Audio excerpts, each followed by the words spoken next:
Good afternoon, everyone, and welcome to Stock Market Today. It's Ali, Coram, and Ken Shreve with a breakdown of the action in today's session, Wednesday, June 26, where we saw the Nasdaq lead on a mixed day. I mean, mild gains if you exclude the Russell 2000, which was down today, but modest gains across the board. Otherwise, Ken, what's going on?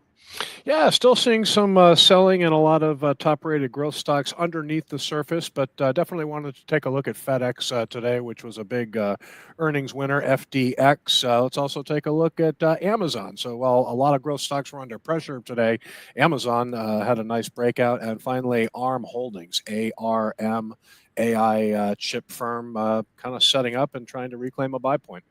All right, sounds like a plan. We'll get to those stocks, but first, let's take a closer look at those major indexes. Here's the Nasdaq up 0.5% today.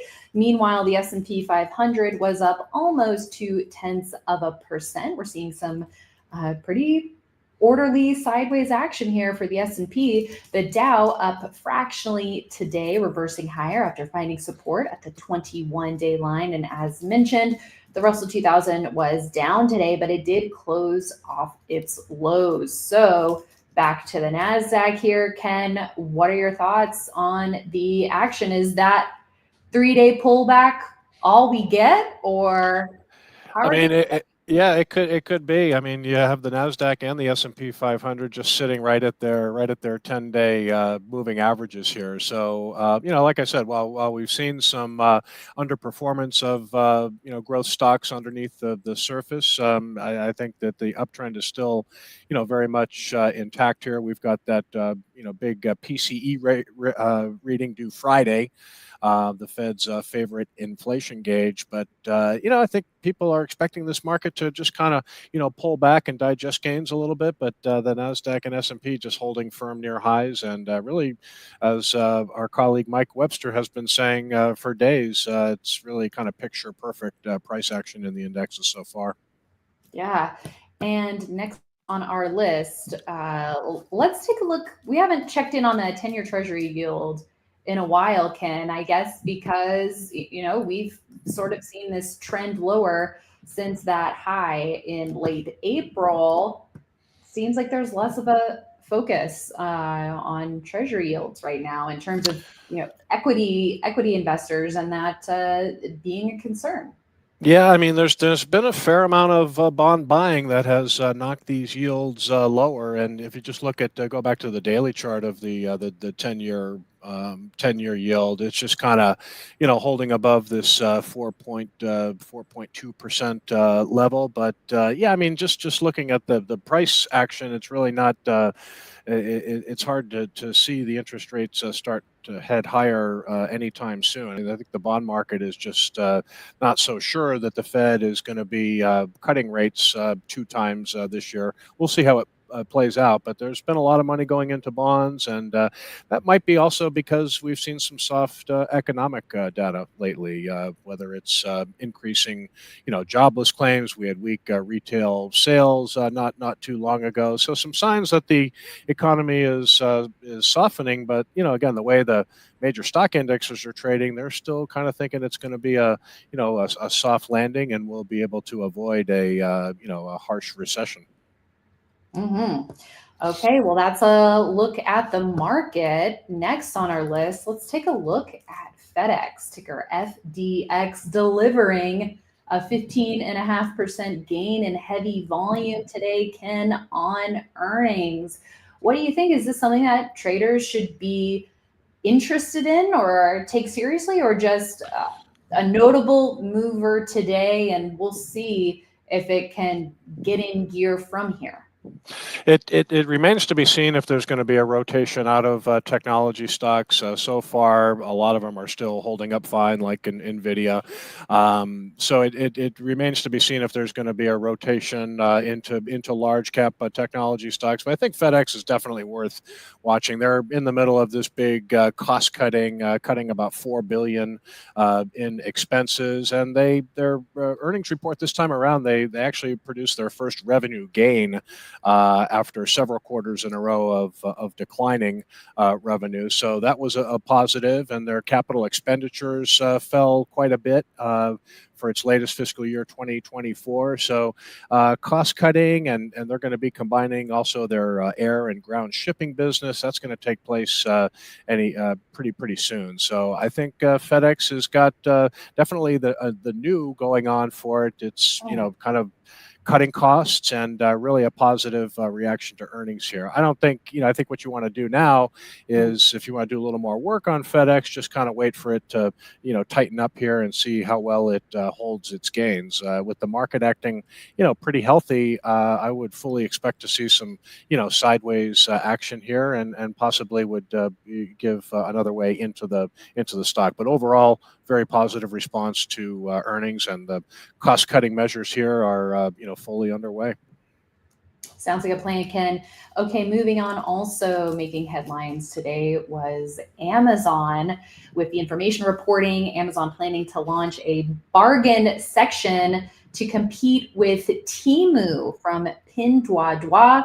I don't know if people remember going back to the Super Bowl this spring. Temu had a ton of commercials. They were aggressively promoting, and I feel like I've seen them a lot of places, on web search results, that kind of thing. So I guess Amazon's taking this competition seriously, Ken, and looking to develop a new section for that. And investors liked the sound of that. The stock up almost 4% today in an uptick in volume to break out here. And I did pick up some shares. There you go. Yeah, we actually added it to the leaderboard model portfolio today as well. I mean, this was a breakout that had some volume.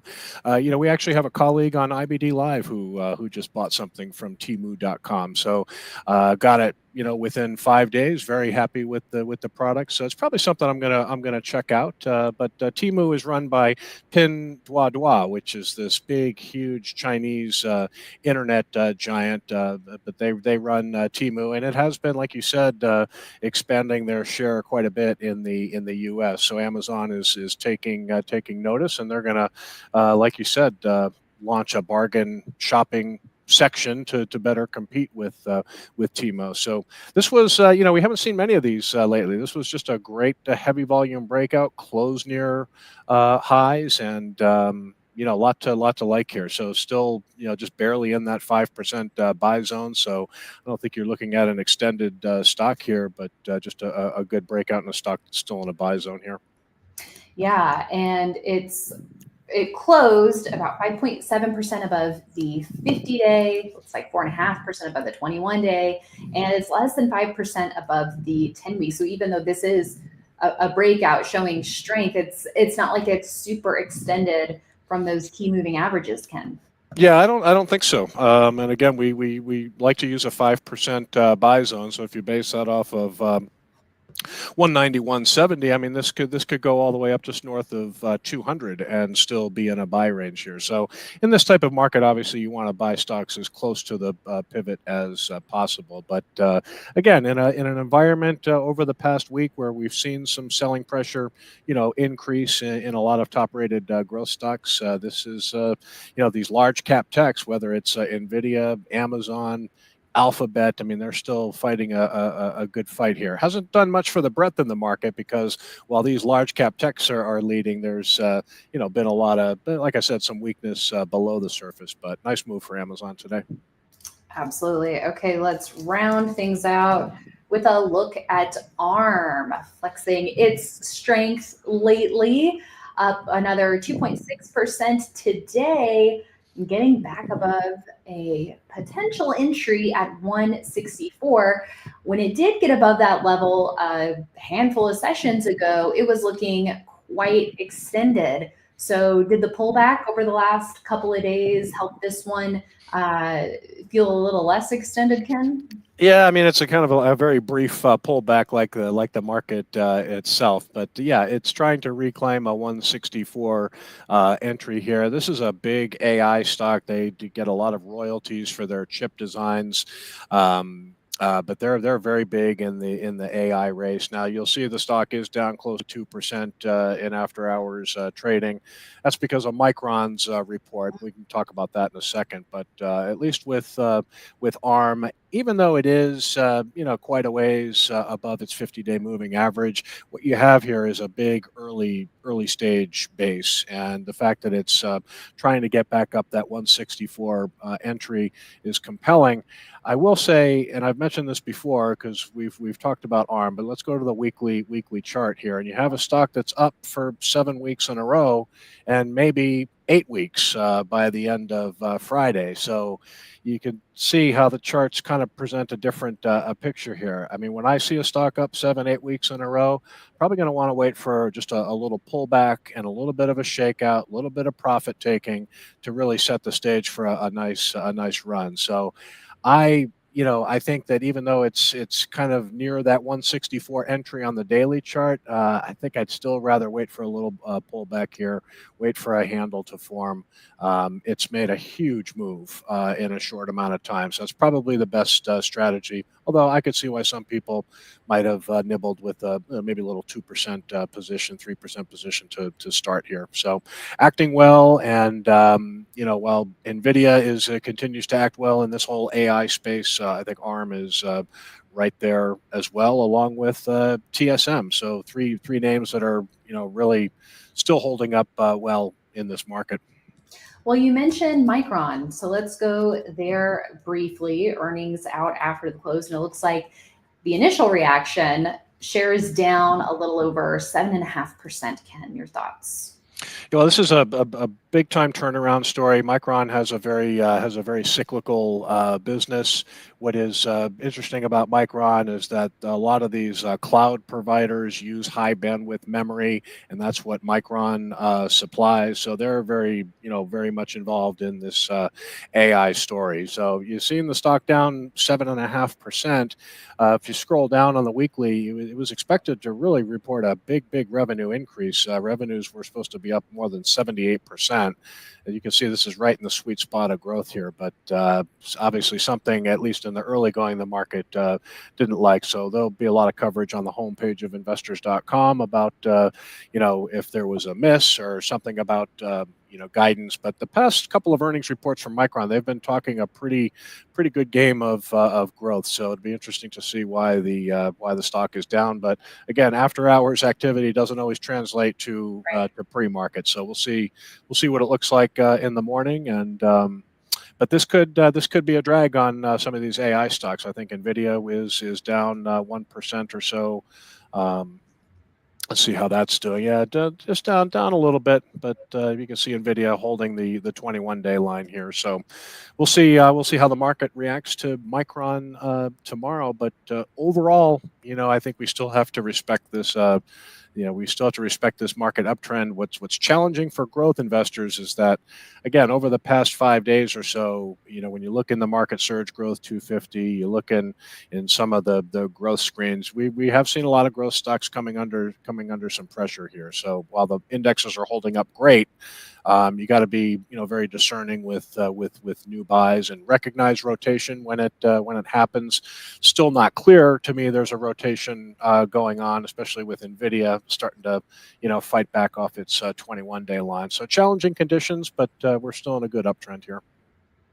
All right. Well, thank you, Ken, and thanks everyone for tuning in. That is it from us for now, but we'll be back tomorrow morning on IBD Live, and we hope you join us.